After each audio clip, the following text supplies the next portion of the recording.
Assalamualaikum warahmatullahi wabarakatuh.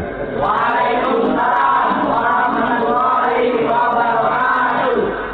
Bapak-bapak, ibu-ibu, saudara-saudara kaum muslimin rahimakumullah. Setiap orang menginginkan kebahagiaan dan tidak seorang pun menginginkan kesengsaraan dalam kehidupan ini. Namun nyatanya tidak setiap orang yang ingin bahagia mengetahui jalan yang harus ditempuhnya untuk sampai kepada kebahagiaan itu. Maka pada kesempatan pertemuan kali ini saya ingin menyampaikan sebuah hadis dari junjungan kita baginda Nabi besar Muhammad sallallahu alaihi wasallam yang termuat dalam kitab Mukhtarul Ahadits An-Nabawiyah, di mana beliau bersabda, arba'un min sa'adatil mar'i. Ada 4 perkara yang merupakan tanda dari orang bahagia. Saya mau tanya, di antara saudara-saudara yang hadir di sini, apa ada yang kepengen jadi orang sengsara? Seluruhnya tentu ingin mendapatkan kebahagiaan. Maka menurut resep dari Nabi kita, tanda orang bahagia itu 4. Jadi kalau saudara ingin bahagia harus mempunyai 4 perkara ini. Yang pertama, orang bahagia itu kata Nabi, darun wasi'un. Punya rumah biar bagus asal gede.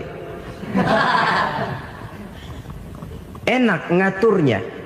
Daripada sudah punya rumah kecil, adanya di pinggir kali, gubuk, kalau hujan bocor, miring lagi, kiamat. Loh, kalau gitu Islam materialis dong. Hadis ini boleh diartikan dengan makna hakiki, arti yang sebenarnya. Boleh diartikan dengan makna majazi, arti kiasan. Kalau dia diartikan dengan arti kias, maka yang dimaksud darun wasi'un ay qalbun wasi'un. Rumah yang luas tidak lain daripada hati yang lapang. Karena di situ kunci kebahagiaan yang sebenarnya. Walaupun kita cuma tinggal di petak berukuran 2 kali 3 meter, kalau hati kita luas rasanya rumah itu. Tapi biar rumah kita halamannya saja puluhan ribu hektar, ada kolam renangnya, kamar tidurnya tidak lagi terhitung. Kalau hati yang menempati rumah itu sempit, maka akan terasa sempit jugalah rumah itu. Tempat bergantungnya tidak lain adalah hati.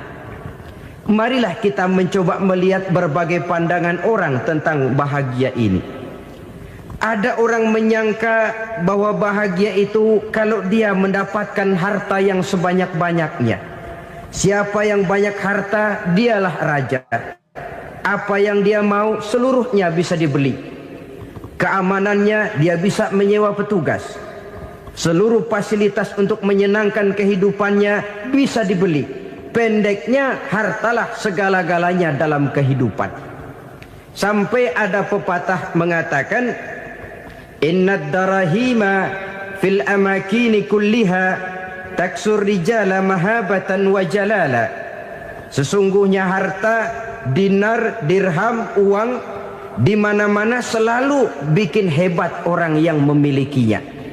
Coba lihat, orang yang punya duit sama yang enggak punya duit, jangan gaya hidupnya, gaya jalannya aja lain. Wahia lisanun liman arada fasahatan, wahia silahun liman arada qitala. Uang adalah senjata yang paling ampuh bagi orang yang mau pergi perang, dan lidah yang paling fasih bagi orang yang mau bicara. Kalau bicara dengan lidah macet, cobalah bicara dengan harta, lancar. Sampai ada pepatah demikian, segalanya bisa diatur dengan harta. Maka di kalangan orang yang berpandangan semacam itu, seluruh kegiatan hidupnya hanya terfokus kepada bagaimana mengumpulkan harta yang sebanyak-banyaknya.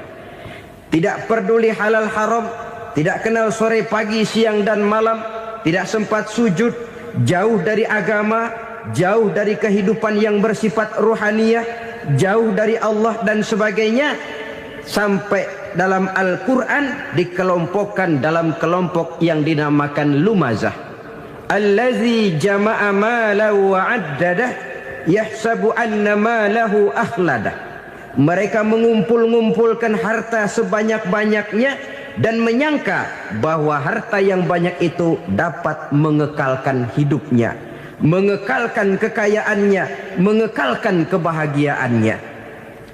Saudara hadirin yang berbahagia, kalau pandangan hidup ini benar, artinya kalau harta memang merupakan satu-satunya hal yang dapat membuat orang bahagia, tentu di rumah mewah tidak akan pernah ada tangis derita. Tentu di satu tempat di mana fasilitas hidup serba menunjang tidak ada yang namanya penderitaan. Tapi suka dan duka, sedih dan gembira, senyum dan tawa adalah milik setiap orang, baik dia punya harta maupun dia tidak punya harta. Nyatalah bahwa harta semata-mata bukan merupakan jaminan bahwa orang akan bahagia, walaupun tanpa harta orang sulit untuk bahagia. Saya mau cerita, ada orang super kaya, namanya Aristotle Onesius, raja tanker Yunani.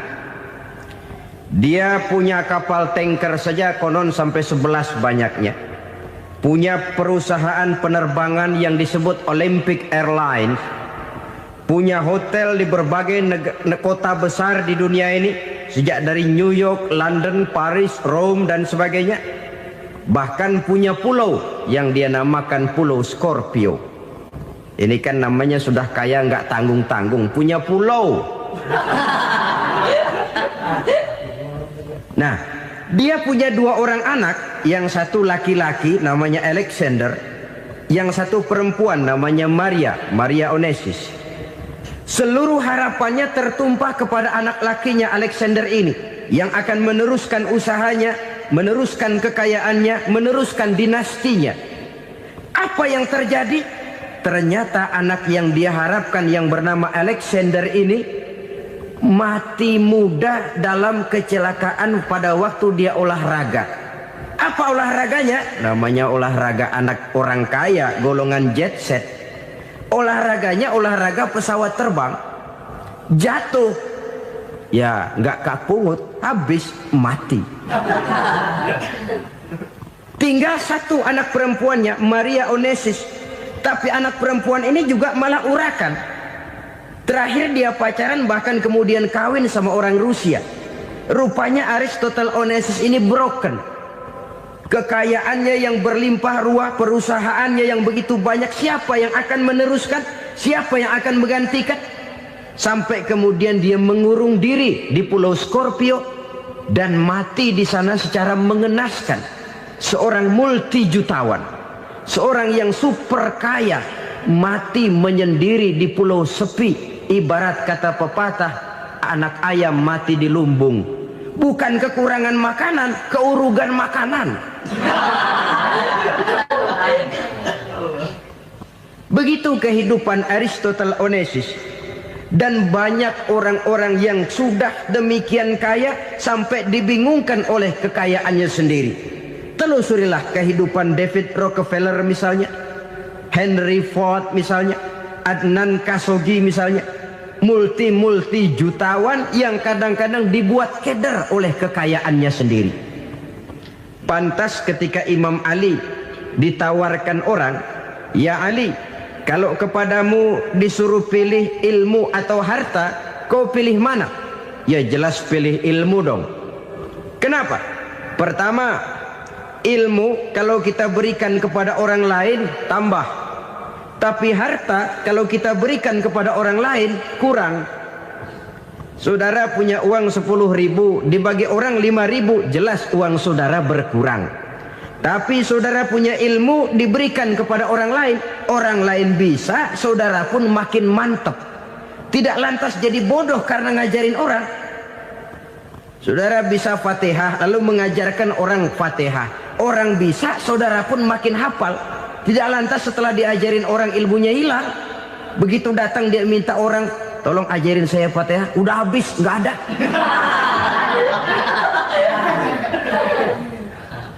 Yang kedua kata Imam Ali, ilmu menjaga kita.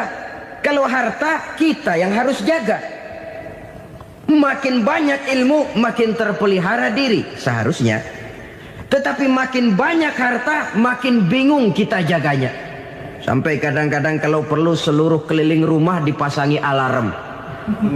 Belum cukup disewakan anjing besar-besar, pasang di depan pintu, awas anjing galak.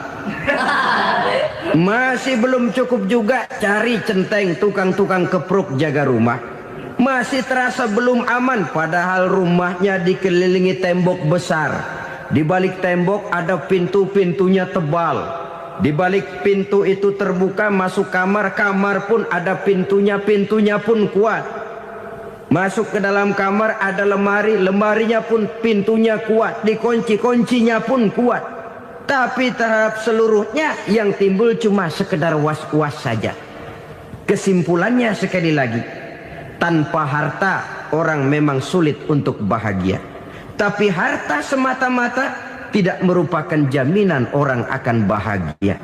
Dengan hati yang luas, itu modal utama untuk mencapai kebahagiaan hidup. Orang yang hatinya luas, saudara-saudara, punya hati yang lapang, melihat kenyataan hidup ini, dia bersyukur senantiasa kepada Allah. Lantas tidak timbul hasud dan iri hatinya. Oleh karena itu jiwanya selalu lapang. Kalau tidak, cupik hati namanya. Dangkal pandangan, tidak senang melihat orang lain dapat nikmat, dan itu sering dijadikan contoh. Kalau orang yang lapang dada, dia lihat tetangganya beli TV baru, dia berkata, alhamdulillah ya, tetangga kita beli TV, mudah-mudahan kita bisa ikut nonton. Lapang dadanya. Tapi orang yang sempit hati, lihat tetangga beli televisi, meriang. Enggak diapa-apain, meriang. Besoknya dengar tetangga beli motor, makin sakit, ke rumah sakit. Lalu di rumah sakit dengar tetangganya beli mobil, mati. Disiksa oleh perasaannya sendiri. Orang kalau hati sudah sempit dalam hidup, kemanapun dia pergi, sempit rasanya medan kehidupannya. Kemudian kita melihat juga ada orang yang menilai bahwa bahagia itu katanya kalau punya kedudukan yang tinggi, pangkat yang agung, wibawa yang besar. Mungkin betul, tapi mungkin juga tidak. Bergantung kepada hati orang yang punya pangkat itu. Sama dengan harta tadi. Harta akan membawa bahagia kalau dia jatuh ke tangan orang yang berhati lapang. Tapi harta akan jadi bencana kalau jatuh ke tangan hati orang yang sempit. Pangkat akan membawa bahaya kalau jatuh di tangan hati orang yang sempit. Lebih dari itu, kenyataan mengajarkan kepada kita bahwa ternyata pangkat dan jabatan tidak selamanya memberikan kebahagiaan dalam kehidupan. Bahkan resikonya kelewat besar. Beberapa bukti kita bisa ambil dari para pemimpin dunia yang menjadi korban lantaran pangkat dan jabatan yang disandangnya. Saudara ingat Presiden Abraham Lincoln dan John Kennedy dari Amerika? Dibunuh orang. Park Chung-hee dari Korea Selatan, Ziaur Rahman dari Bangladesh, Anwar Sadat dari Mesir, terakhir Indira Gandhi dari India, menjadi korban dari pangkat dan jabatan yang disandangnya dari orang-orang yang tidak senang dia memegang jabatan itu. Dia akan mudah mengundang bencana. Sehingga pantas kalau seorang presiden terkemuka Amerika, Harry Truman namanya, dia mengatakan jabatan presiden itu, kata dia, seperti orang nunggang macan. Naik macan harus kita taiki, kalau enggak dia bakal nerekam kita, ngeri katanya. Adapun orang yang hatinya lapang, kalau dia menerima pangkat dan jabatan, dianggapnya itu satu kesempatan untuk berbuat baik. Tapi orang yang berhati sempit, menerima pangkat dan jabatan, bukan kadang-kadang menerima, malah berusaha setengah mati mencapai dengan segala cara. Kalau perlu jilat atas, jilat atas. Jadi golongan sumuhun dawu. Jadi kelompok kulon nuwun, yes sir, yang kerjanya cuma oke bos. Kalau perlu jilat atas, jilat atas. Kalau perlu injak yang bawah, injak yang bawah. Perlu sikut kiri kanan, sikut kiri kanan. Yang penting pangkat dapat, jabatan dapat.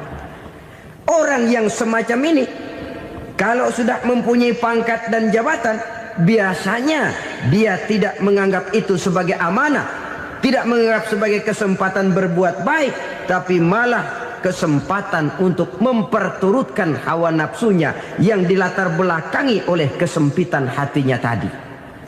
Apalagi kalau orang memperoleh pangkat karena banyak mengeluarkan uang, seakan-akan pangkat dan jabatan itu sekarang macam proyek pakai tender. Siapa yang berani bayar segini naik, nggak berani minggir.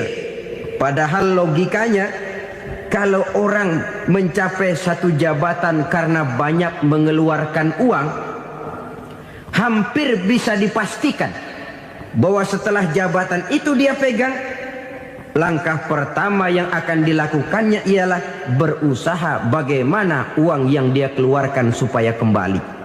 Ya paling kurang pulang modal dulu dong. Soal mikirin rakyat soal nanti, tapi ini modal harus pulang. Itu celakanya kalau orang memperoleh pangkat dan jabatan cuma karena banyak mengeluarkan uang. Jarang orang yang mempunyai keyakinan dan pandangan bahwa pangkat dan jabatan merupakan amanah. Jadi sekali lagi, pangkat dan jabatan mungkin saja membawa kebahagiaan kalau jatuh ke tangan orang yang berhati lapang. Tapi bisa jadi bencana kalau dia jatuh ke tangan orang yang mempunyai hati yang sempit. Dan lagi-lagi stresnya hati yang lapang. Lalu sebagian orang, saudara, ada yang berpandangan katanya bahagia itu kalau jadi orang terkenal, mempunyai popularitas, menjadi idola di kalangan remaja, di kalangan orang tua, di segala lapisan masyarakat. Padahal makin populer orang makin terikat dia. Ya kalau macam kita ini kan nggak punya nama, nggak populer, tengah malam buta mau nongkrong di warung Tegal aman. Tapi pangkat, jabatan, kedudukan, popularitas menyebabkan kita diikat dengan berbagai macam peraturan. Cuma mandi sama ke WC saja yang nggak dikawal.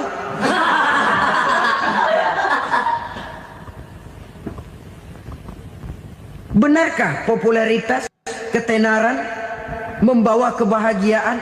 Mungkin. Ya, tapi mungkin juga tidak. Kenapa?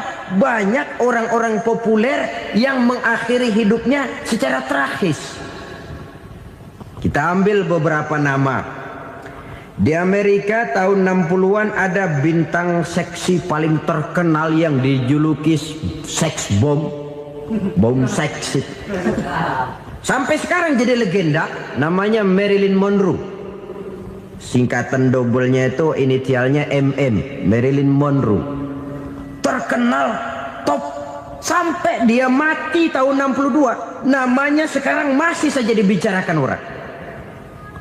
Kenapa dia bunuh diri? Tidak punya hartakah dia? Banyak. Kurang populerkah dia? Seluruh dunia mengenalnya. Sejak rakyat kecil sampai pejabat tinggi dia punya hubungan. Kenapa? Jenuh. Dia terlahir dalam keadaan yatim. Setelah itu tidak lama dia berangkat remaja, ibunya meninggal, pindah dari wanita asuh ke wanita asuh sampai 12 orang ibu angkatnya. Dan kekecewaan yang paling parah, setiap laki-laki yang dekat dengannya hanya seperti kapal berlabuh, datang dan pergi silih berganti. Padahal dia merindukan seseorang yang bisa melindungi hidupnya. Dia rindukan itu dan dia tidak pernah menemukan. Itu yang akhirnya menyebabkan dia minum pil tidur kelewat dosis, minum obat tidur kebanyakan, ya tidur terus sampai sekarang.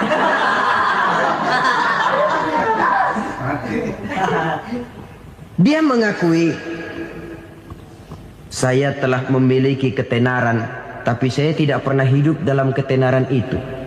Saya pandai main sandiwara, tapi saya ingin hidup dalam alam yang real sebagaimana umumnya orang. Itu yang dia rindukan. Menyusul jejak yang namanya Marilyn Monroe ini, Billie Holiday, saudara kenal tentu, di rumah sakit dirawat. Dia juga minum obat overdosis, mati lagi. Jimi Hendrix minum obat tidur overdosis kelewat batas, mati lagi. Lalu yang menghanyutkan diri di danau, Janis Joplin dan Brian Jones. Ini orang-orang populer, orang-orang terkemuka yang mengakhiri hidup secara tragis, bukan karena tidak terkenal, mungkin karena sudah saking terkenalnya. Contoh paling belakangan, Bruce Lee. Wah, ini tukang-tukang kepruk tentu kenal siapa dia. Sampai sekarang pun tabir kematiannya masih merupakan misteri. Dan yang masih hidup juga menunjukkan gejala yang aneh. Michael Jackson, rumahnya di Beverly Hills itu dijaga sedemikian rupa, dan dia selalu curiga kepada setiap makanan harus steril, bersih dari segala macam kimia. Kemana dia pergi, itu tukang-tukang kepruk sudah selalu menjaga dan mengawal, dan dia seakan takut menunjukkan mukanya yang asli. Hingga kalau tampil ke tengah di luar show, dia kadang memakai pakaian yang tidak menunjukkan dia yang sebenarnya, takut dikenali orang. Ternyata popularitas sering jadi momok yang meracuni kehidupan manusia.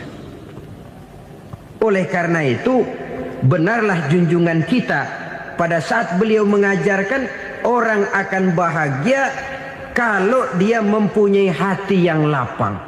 Nah, sekarang masalahnya untuk mendapatkan hati yang lapang, caranya bagaimana? Kita kembali kepada konsep Quran. Allah mengajarkan, ala inna bi dzikrillahi tatmainnul qulub. Ketahuilah bahwa dengan banyak mengingat Allah, hati akan tenang, jiwa akan lapang. Dengan kata lain, dekat dengan agama, merasakan kehadiran Allah dekat dalam hidup, itu muara pertama untuk mencapai hati yang lapang. Ala inna bi dzikrillahi tatmainnul qulub. Jangan macam orang sekarang ingin mendapatkan ketenangan lalu tapak di puncak gunung, di gua-gua, di tempat sepi. Iyalah kalau nggak ada ular. Kalau tergigit ular berbisa, ketenangan belum, mati jelas itu. Islam positif untuk mendapatkan ketenangan. Ala inna bi dzikrillahi tatmainnul qulubi. Bahwa ketahuilah bahwa dengan banyak mengingat Allah, hati akan tenang, jiwa akan lapang, nuansa pikiran akan luas. Karena yang namanya bahagia ada dimanapun manusia berada. Di kampung ada bahagia, di kota ada bahagia, di ngarai, di lembah, di gunung, di hutan, di lautan, di angkasa luar, dimanapun bahagia itu ada kalau kita bermodalkan hati yang lapang ini. Dan hati akan lapang kalau kita dekat dengan agama. Dekat dengan harta buat sementara hati mungkin tenang, tapi ketenangan yang relatif dan temporer. Apalagi orang tiap kali tambah harta, tiap kali tambah rencana. Itu wajar. Mungkin sebelumnya saudara berpikir, kalau punya duit 5.000 enak nih. Begitu punya duit 5.000, aduh sayang kalau 10.000 aja. Tiap kali tambah harta, tiap kali lain rencana. Makin banyak rencana, makin menjauhkan kita dari yang namanya ketenangan. Padahal ketenangan merupakan unsur utama untuk mencapai bahagia. Dan ketenangan itu bermuara dalam hati manusia. Tengoklah kehidupan ini. Orang yang banyak harta dengan orang miskin, Berbedakah rasa sakit yang mereka tanggungkan? Rasanya tidak. Walaupun si kaya tidur di kasur empuk berselimutkan sutra mahal, sementara si miskin meringkuk di balai bambu yang keras dan kasar. Apabila maut datang, dia juga tidak pernah pilih bulu. Maut datang menjemput si kaya di singgasana keemasannya, dikelilingi oleh para pengasuh, dayang dan idang serta para pengawal. Dan maut pun datang menjemput si miskin papa, sehingga ia tergelepar di tepian jalan. Kedua-duanya bernama mati. Kalau nyata bahwa sakit yang ditanggung si kaya tidak beda dengan sakit yang ditanggung si miskin, bukan harta semata yang membuat orang bahagia. Hati yang tenang, jiwa yang lapang penuh kedamaian, karena banyak berzikir dan mengingat Allah, itu merupakan modal utama untuk mencapai sesuatu yang bernama bahagia.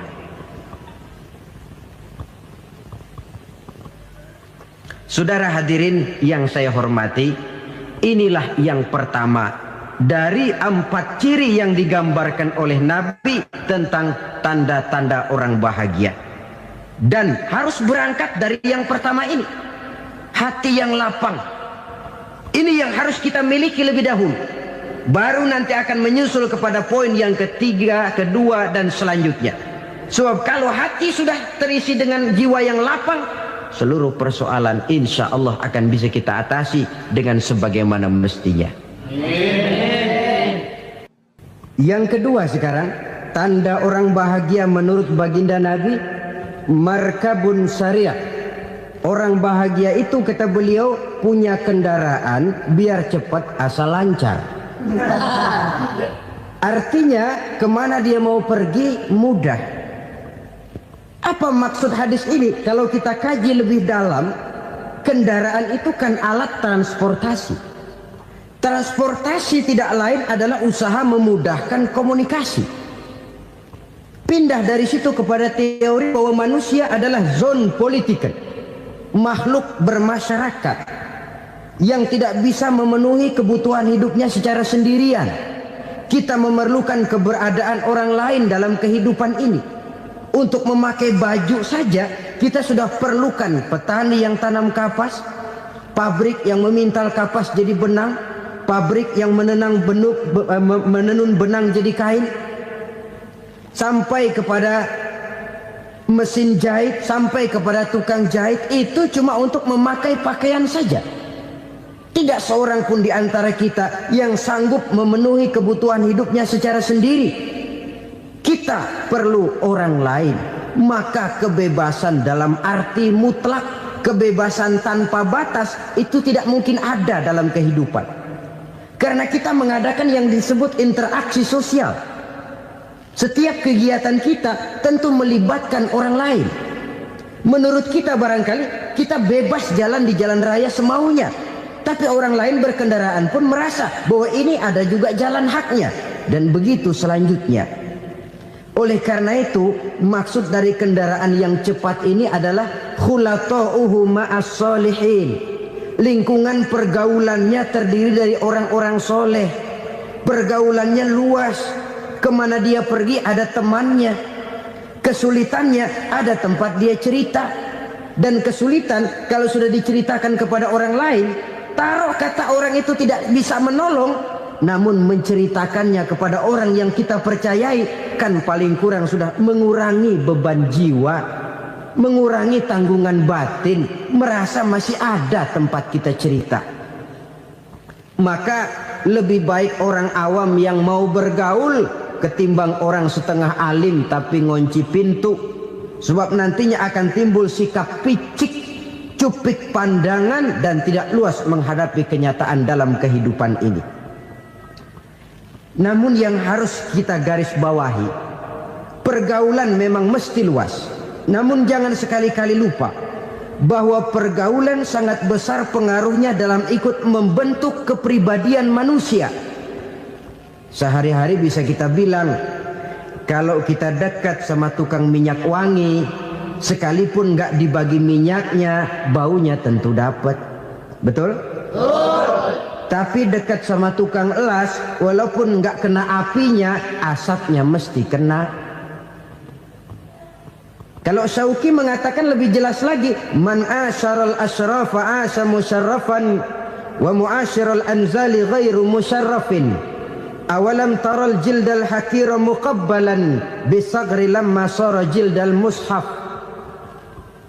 Siapa yang bergaul dengan orang mulia, dia bakal ikut menjadi mulia.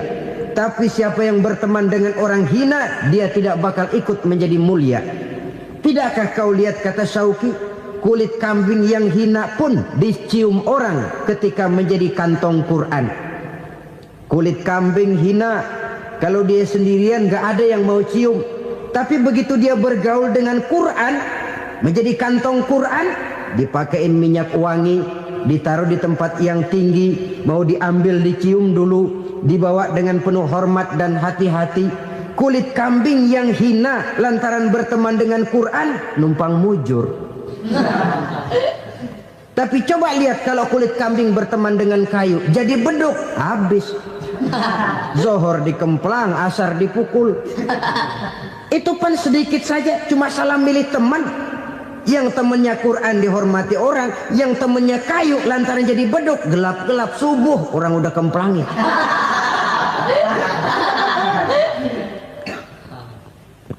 Maka terutama kepada adik-adik remaja yang masih mencari identitas diri, yang ibarat kaset masih kaset kosong, mudah diisi oleh apapun, pandai-pandailah memilih teman dalam bergaul. Karena banyak orang yang tadinya baik-baik, ketika terseret dalam pergaulan dengan orang yang tidak baik, kebaikannya menjadi lentur dan luntur.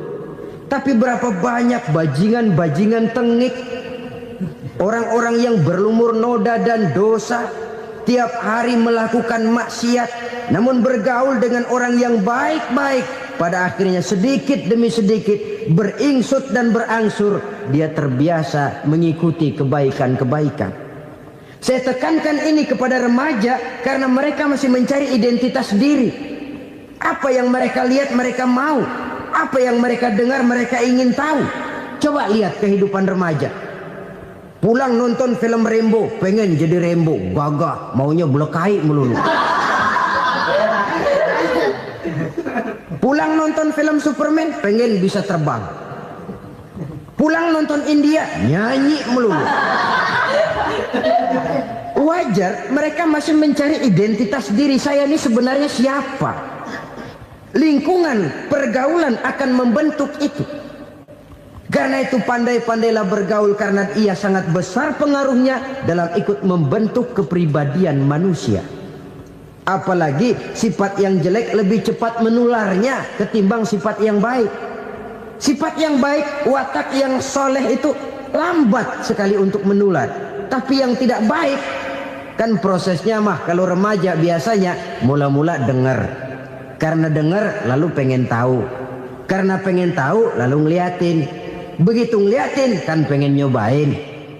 Setelah nyobain ketagihan. Nah, ini prosesnya. Yang namanya ganja, morfin, narkotik, awalnya kan begitu.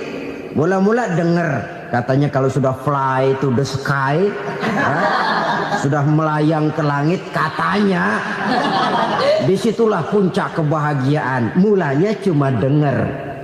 Karena dengar pengen tahu. Karena pengen tahu lalu ngeliat, kumpul sama orang yang suka ngeganja. Setelah ngeliat, nah pengen ngerasain. Begitu ngerasain enak juga, ketagihan. Kalau sudah ketagihan jadi penyakit kronis, bisa merembet kepada yang lain. Iya, kalau orang tuanya mampu untuk beli morfin, beli ganja. Kalau tidak kan pikirannya ngayap, jemuran siapa ya gue sahabat. Timbullah perbuatan-perbuatan negatif yang bermula dari salah pergaulan. Apalagi buat adik-adik remaja yang tinggal di kota-kota besar, yang pengaruh budaya, pengaruh kesenian, pengaruh struktur kehidupan yang nampak makin individualistis, di mana persaingan tajam, tensi ekonomi tinggi, orang mudah mengalami stres. Pandai-pandailah dalam bergaul, sekali lagi, karena ia sangat besar pengaruhnya dalam ikut membentuk kepribadian manusia. Orang bahagia punya kendaraan yang cepat, artinya punya pergaulan yang luas, dan lingkungan pergaulannya terdiri dari orang-orang yang soleh. Kemana dia pergi, ada teman. Kesulitannya, ada tempat dia cerita. Tapi kalau sudah menyendiri, hidup sendiri, kesulitan dipikiri sendiri, bisa mati belum waktunya. Tidak ada tempat berbagi rasa, tidak ada tempat bercerita, tidak ada tempat mengurangi beban dalam kehidupan. Pantas betul kalau Islam sangat menggalakkan dan menganjurkan orang kalau sudah sampai waktunya itu untuk melangsungkan nikah. Kata Nabi, ya ma'syaras syabab man istata'a minkumul ba'at falyatazawwaj. Hai para pemuda, kalau sudah mampu memberi nafkah, kawinlah, nikahlah kamu. Kenapa? Sudah ada teman hidup, tempat berbagi rasa. Kesulitan kalau ada tempat cerita akan lebih ringan ketimbang kita telan sendiri, walaupun bobot kesulitannya sama beratnya. Saudara-saudara kaum muslimin rahimakumullah, inilah ciri yang kedua, punya kendaraan biar cepat asal lancar. Kemana kita mau pergi gampang. Dengan kata lain, setelah hati yang luas, pergaulan yang luas. Dua. Yang ketiga sekarang, tanda orang bahagia itu menurut Nabi, misbahun mudhi'un, punya lampu yang terang. Oh, itu enggak problem. Sekarang sudah zamannya listrik masuk desa, Pak. Lampu sudah terang semua. Betul, kalau itu yang dimaksud. Tapi tidak cuma itu. Karena lampu yang dimaksud di sini, lampu yang akan menerangi seluruh perjalanan hidup. Dan perjalanan hidup itu sudah dimulai sejak kita terlahir ke alam ini, sampai masuk ke alam barzah, kumpul di padang mahsyar, sampai ke akhirat. Lampu yang menerangi itu yang diperlukan. Kalau lampu, katakanlah yang paling top sekarang kan lampu jenis Mercury. Taruhlah itu di rumah kita, dia cuma menerangi rumah kita, menerangi hati pun tidak sanggup. Bila kita masuk ke alam barzah, alam kubur, sanggupkah si Mercury yang begitu terang menerangi alam barzah kita? Tidak sanggup lagi. Sanggupkah lampu yang ratusan watt, bahkan puluhan ribu watt menerangi kehidupan di padang mahsyar? Tidak akan sanggup lagi. Kalau demikian, yang dimaksud lampu yang terang di sini apa? Tidak lain amal soleh, kebajikan yang kita lakukan dalam hidup. Itu yang akan jadi lampu penerang. Di dunia nama kita akan terang. Jasad kita boleh hancur terkubur tanah, tapi nama kita akan dikenang orang. Begitulah kalau orang meninggalkan kebajikan dalam hidup seperti sekarang. Ribuan orang tiap saat berziarah ke kubur Imam Syafi'i, ke kubur Imam Malik, ke kubur Imam Ghazali, ke kubur orang yang baik-baik, orang yang soleh-soleh. Kebajikannya yang ditinggalkan, yang mengukir namanya dengan tinta emas. Sehingga saudara sudah terbaring di alam kubur, orang lewat, Allah, ini kuburannya Fulan bin Fulan, dulu ini kebaikannya Masya Allah, saya ikut merasakan. Mari kita mampir sebentar, kita Fatihah. Mohon disampaikan Allah pahalanya kepada almarhum. Al-Fatihah. Itu kalau orang baik-baik. Lalu saudara tanya, Pak, orang mati dikirimin Fatihah apa nyampe pahalanya? Saya jawab, kalau saudara nggak percaya, mati dulu dah. Nanti saya Fatihain, tungguin di sana. Umpama nggak sampai, balik lagi kemari. Sekarang ini kan maunya otak-otakan saja. Kalau nggak masuk otak, nggak percaya. Padahal alam gaib itu nggak bisa diotak-otakin. Sama saja dengan saudara pernah dengar cerita kapal Tampo Mas tenggelam kan? Pernah nggak? Di mana? Ya, di laut Masalembo.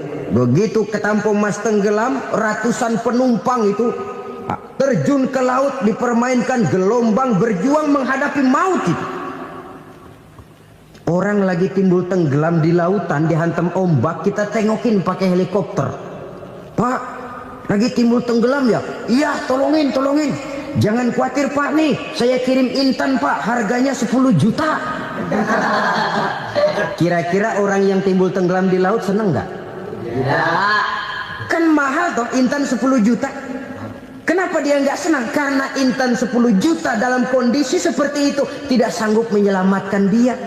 Dia akan girang kalau dikirimin ban mobil bekas, dikirimin papan terentang atau bambu. Intan yang 10 juta dia nggak girang. Ban mobil bekas yang 1000 perak, tuh pegang, itu yang dia girang betul. Inilah sebabnya Nabi berkata, mal mayyitu fi qabrihi illa kal ghariqil mutaghawwis. Orang yang meninggal di alam kuburnya seperti orang timbul tenggelam di lautan. Yantaziru da'watan min ahli, menunggu doa dari keluarganya yang masih hidup. Duh, bapak saya sudah meninggal, saya sayang benar sama dia. Kirimin kulkas ke kuburannya Itu sama saja dengan tadi orang tenggelam di lautan dikirimi intan yang harganya 10 juta, ndak sampai. Begitulah kalau kebajikan yang kita tinggalkan dalam hidup, sudah mati pun kubur kita masih diziarahi orang. Tapi kalau jahat yang kita tinggalkan, boro-boro lah orang mau doa lewat dekat kuburan kita juga serem. Tuh bajingan no, dulu mati dipendem di situ tuh. Jangan lewat situ, ntar kesurupan, jangan. Lewat saja orang ngeri. Konon lagi membacakan Fatihah dan mengirimkan doa. Hidup pada hakikatnya adalah kesempatan untuk berbuat baik. Maka sekali kesempatan itu diberikan, manfaatkan dengan sebaiknya. Sebab kesempatan kedua tidak akan pernah ada. Kesempatan berbuat baik di sini, di akhirat sudah pembalasan namanya. Sekali kesempatan itu dicabut, dia tidak akan pernah dikembalikan lagi. Kata Iqbal, hidup tidak mundur ke belakang, Bung. Berhenti diinjak orang, mundur hancur. Tidak ada kata mundur dalam hidup ini. Berhenti diinjak orang, mundur kecebur. Tidak ada kata lain. Harus maju dalam kehidupan, dalam artian yang positif. Hidup adalah kesempatan untuk mengumpulkan kebajikan yang sebanyak-banyaknya. Di situ nilai daripada manusia. Sekarang ini memang nggak kelihatan kok, orang yang banyak pahala sama yang banyak dosa nggak kelihatan kok. Barangkali kalau habis bikin dosa palanya pada benjol, mungkin orang takut sama dosa. Tapi sekarang sama saja, orang yang banyak dosa dengan yang nggak banyak dosa jalan bareng dari belakang, sama, nggak kelihatan beda.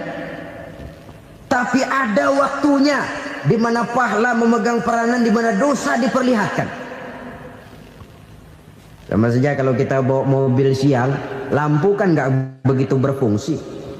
Apa lalu bilang, alah ini lampu berat-beratin, copot-copotin aja dah. Tidak perlu begitu. Kenapa? Pada satu saat malam senja akan datang. Bila matahari terbenam, senja pun datang, gelap mulai merayap, disitulah baru terasa perlunya lampu. Pahala begitu. Sekarang orang yang nggak ada pahalanya nggak kelihatan dalam kehidupan. Tapi pada satu saat senja kehidupan akan datang. Ajal merenggut nyawa, malam merayap, dan hidup mulai diliputi kegelapan di alam barzah. Dikala itu kalau nggak punya lampu, alangkah malangnya kita. Sebab amal yang baik, kata Nabi, di alam barzah itu akan diciptakan menjadi perempuan yang cantik menemani kita. Amal yang jahat akan menjadi orang yang paling jelek nemenin kita. Udah di tempat gelap yang nemenin jelek.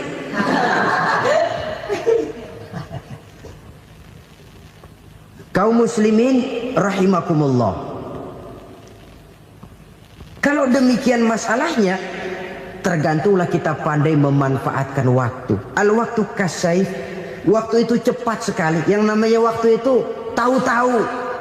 Tahu-tahu udah tahun 87. Tahu-tahu udah begitu. Tahu-tahu yang kemarin anak-anak, sekarang udah pada punya anak. Tahu-tahu saja itu. Begitu cepat waktu berlalu. Kalau tidaklah pandai kita memanfaatkannya, akan rugi kita. Nabi bersabda, "Man kana yaumuhu khairun min amsihi fahuwa rabih." Barang siapa yang hari ini lebih baik daripada hari kemarin, itu orang untung. Hari ini lebih baik daripada kemarin. Bulan ini lebih baik dari bulan kemarin. Tahun ini lebih baik dari tahun kemarin. Itu orang yang beruntung. Tahun kemarin sembayangnya maghrib doang, sekarang udah tambah isya. Tahun kemarin cuman Idul Fitri aja ngancem bener, sekarang udah tambah Jumat, lalu tambah lagi maghrib, tambah lagi isya, dan selanjutnya. Hari ini lebih baik daripada kemarin, itu orang yang beruntung. Wa man kana yaumuhu mislu amsihi fahuwa khasir. Lalu barang siapa yang hari ini sama saja dengan hari kemarin, itu orang rugi. Hari ini sama dengan kemarin, rugi itu. Bulan ini begitu, bulan kemarin begitu, tahun ini begitu, tahun lalu juga begitu. Rugi itu orang. Rugi apa? Rugi umur. Umur tambah, amalan gak pernah tambah. Dan saya pikir lebih merupakan azab ketimbang nikmat kalau orang dikasih panjang umur cuma untuk numpuk dosa. Mending mana? Panjang umur banyak dosa sama pendek umur dikit dosa? Mending mana? Mending mana? Ya, paling mending tentu panjang umur banyak pahala. Tapi kalau tidak, sekali lagi, lebih merupakan azab ketimbang nikmat kalau orang diberikan panjang umur tapi cuma untuk sekedar menumpuk dosa. Kehilangan kesadaran bahwa dunia bukan terminal akhir dari satu perjalanan. Dia cuma halte di mana kita berhenti sebentar untuk menuju kepada terminal yang hakiki. Saudara-saudara kaum muslimin rahimakumullah, inilah lampu yang akan menerangi kehidupan. Amal yang kita lakukan di dalam kehidupan. Jadi yang dimaksud dengan lampu yang terang, kebajikan yang kita kerjakan dalam hidup. Nah, setiap orang di awal tadi saya bilang ingin bahagia. Bahagia itu kan hakikatnya kumpulan senang dan selamat. Senang, selamat. Apa bedanya? Senang tapi tidak selamat, nggak bahagia. Selamat tapi nggak senang, nggak bahagia orang. Contoh, kalau orang korupsi, duitnya banyak, senang dia, tapi keselamatannya. Ada tentara baris di samping rumahnya udah bingung, padahal tentara latihan. Tentara cuma latihan, dia bingung. Senang, tapi karena keselamatannya tidak terjamin, dia tidak bahagia. Sebaliknya pegawai negeri jujur benar cuma segaji-gajinya, selamat nggak korupsi tapi melarat, ya nggak bahagia juga, kurang senang. Kesenangan dan keselamatan untuk dunia saja, ya sekali lagi, kalau cuma sekedar untuk dunia saja bisa dibeli pakai uang, bisa dibeli pakai uang. Saudara ingin selamat bisa dibeli pakai uang, saudara ingin senang bisa dibeli dengan uang. Tapi setelah mati masuk ke alam barzah, habis kekuasaan uang. Nggak bisa lagi beli keselamatan pakai uang, tidak mungkin lagi membeli kesenangan dengan uang. Di situ pahala yang megang peranan. Makin banyak pahala, makin banyak saham untuk membeli kesenangan dan keselamatan, untuk memperoleh yang namanya bahagia. Dan jangan lupa loh, di alam barzah kita nggak sebentar, menunggu datangnya kiamat. Loh iya, kalau kita begitu dikuburin terus kiamat datang, untung. Tapi kalau masih harus 1000, 2000, puluhan ribu tahun yang akan datang, dalam satu penantian yang begitu lama, tanpa saham untuk memperoleh kebahagiaan, satu kemalangan yang tidak ada pernah putus-putusnya. Janganlah tergelincir oleh kebahagiaan sebentar yang menipu dengan mengorbankan kebahagiaan hakiki yang berjangka panjang. Apa artinya senyum sejenak kalau harus ditebus dengan tangis seumur hidup? Biarlah kita minum jamu, pahit memang, getir memang, tapi kan besok badan sehat. Daripada sekarang minum sirup, manis memang, enak memang, tapi bibir pada jontor besoknya. Sirawan, batuk, nggak karu-karuan. Banyak orang tertipu oleh kesenangan yang sebentar, Padahal laisa kullu ma yalma'u zahaban. Belum tentu semua yang berkilat itu emas. Belum tentu semua yang gemerlap itu intan. Karena itu marilah manfaatkan kesempatan yang diberikan Allah ini untuk mengumpulkan kebajikan yang sebanyak-banyaknya. Yang terakhir sekarang, yang keempat, tanda orang bahagia kata Nabi. Zaujatun salihah. Orang bahagia itu tanda yang keempat kata Nabi, punya istri biar cakep asal taat. Sudah surga itu sudah. Cakep taat. Istri kayak gitu, kalau belum mati jangan dikuburin dulu. Sudah cakep taat lagi. Tapi kadang-kadang enggak, udah jelek ngadat melulu. Apa yang mau dipilih? Sebab itu Quran mengatakan istri pakaian untuk suami, suami pakaian untuk istri. Kenapa suami istri diibaratkan pakaian? Alangkah tingginya gaya bahasa Quran ini. Suami istri teman hidup, hidup perjalanan panjang. Sejak kita dalam rahim sudah ada hidup kan di sini. Sampai ke alam dunia, masuk ke alam barzah, kumpul di padang mahsyar, sampai menuju akhirat, itu perjalanan hidup. Carilah istri atau suami teman hidup yang membawa manfaat tidak hanya kehidupan di dunia ini, sampai di alam barzah, sampai di padang mahsyar. Suaminya mungkin meninggal lebih dulu atau istrinya mungkin meninggal lebih dulu. Tapi suami atau istri yang masih hidup berbuat kebajikan. Suami saya meninggal, ada hartanya, saya sedekahkan, niat pahala untuk almarhum suami saya. Ini teman hidup. Tidak dibatasi dan tidak bisa dipisahkan oleh maut sekalipun. Zohirnya mungkin pisah, badannya mungkin pisah, tapi hatinya, jiwanya, kebersamaannya dalam menghadapi kehidupan. Karena itu, saudara-saudara, bahasa Quran indah. Suami istri diibaratkan seperti pakaian. Apa fungsi pakaian? Pertama, pakaian jadi kebanggaan. Artinya suami harus menjadi kebanggaan istri, istri harus jadi kebanggaan suami. Yang kedua, pakaian itu kan fungsinya menutup aurat. Artinya sesama suami istri harus saling menjaga kekurangan masing-masing. Jangan malah sesama suami istri saling membongkar rahasia dan aibnya sendiri-sendiri. Istrinya diceritain jeleknya di mana-mana, atau suaminya dibongkar rahasianya di pasar umum. Itu sudah tidak lagi berfungsi sebagai pakaian. Kenapa semua ini diperlukan? Karena kita menyadari bangsa yang baik terdiri dari masyarakat yang baik. Masyarakat yang baik merupakan susunan dari warga yang baik. Warga yang baik adalah terdiri dari rumah tangga yang baik. Dan rumah tangga yang baik merupakan susunan dari pribadi yang baik. Dari situ langkah dimulai. Membangun satu bangsa yang baik diawali dengan membangun rumah tangga yang baik, dengan menciptakan pribadi-pribadi yang baik. Sehingga dari sini diharapkan berkembanglah nilai-nilai kebaikan. Orang akan bahagia mempunyai istri yang soleh. Kenapa? Tidak ada seorang suami bisa sukses jadi apapun dia, apapun profesinya. Dokterkah, kiaikah, mubalikah, petanikah, pengusahakah, pejabat tinggikah, tidak ada seorang suami yang bisa sukses tanpa peran serta istrinya. Walaupun memang peranan itu tidak begitu kelihatan, tapi sangat menentukan. Karena itu, saudara hadirin yang saya hormati, Islam sangat menghargai kaum wanita, memberikan kedudukan yang tinggi sepanjang tidak mematikan kodrat kewanitaannya.